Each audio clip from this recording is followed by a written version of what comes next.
ದೇಸಾಯಿ ವಸತಿ ಶಾಲೆಯಲ್ಲಿ 78ನೇ ಸ್ವಾತಂತ್ರ್ಯೋತ್ಸವ ದಿನಾಚರಣೆಯನ್ನು ಆಚರಿಸಲಾಯಿತು.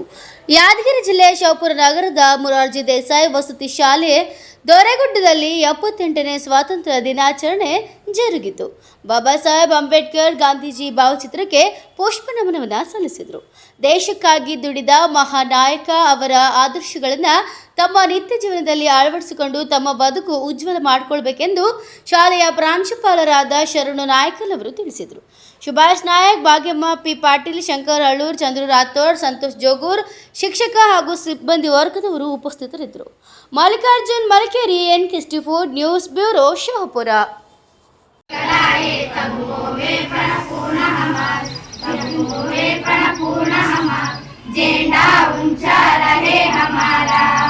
विजय विश्व तिरंगा प्यारा, झंडा ऊंचा रहे हमारा.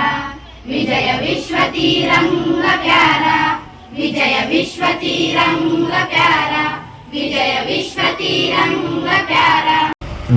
ನಿಮ್ಮೆಲ್ಲರಿಗೂ ಕೂಡ ಗೊತ್ತು ಏನಪ್ಪಾ ಅಂತಂದ್ರೆ, ನೀವು ಕೂಡ 1ನೇ ತರಗತಿಯಿಂದ ಇಲ್ಲಿವರೆಗೂ ಕೂಡ ಬಂದ್ರಿ. ಪ್ರತಿ ವರ್ಷ ಕೂಡ ಏನಪ್ಪಾ ಅಂತಂದ್ರೆ 15 ಆಗಸ್ಟ್ಗೆ ಏನಂತಂದ್ರೆ ಸ್ವತಂತ್ರ ದಿನಾಚರಣೆಯನ್ನ ಆಚರಣೆ ಮಾಡ್ತಾ ಬಂದೀವಿ ಅಂತ.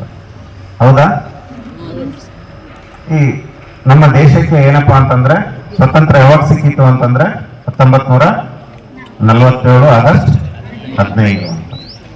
ಅದರ ಪ್ರಯುಕ್ತವಾಗಿ ಏನಪ್ಪಾ ಅಂತಂದ್ರೆ ಪ್ರತಿ ವರ್ಷನೂ ಕೂಡ ಏನಂತಂದ್ರೆ ನಾವು 15 ಆಗಸ್ಟ್ ಅಂತಂದ್ರೆ ಸ್ವತಂತ್ರ ದಿನಾಚರಣೆಯನ್ನಾಗಿ ಆಚರಣೆ ಮಾಡ್ತೀವಿ ಅಂತ. ನಮ್ಮೆಲ್ಲರಿಗೂ ಗೊತ್ತು ಏನಂತಂದ್ರೆ ನಮ್ಮ ದೇಶಕ್ಕೆ ಸ್ವತಂತ್ರ ಏನಪ್ಪಾ ಅಂತಂದ್ರೆ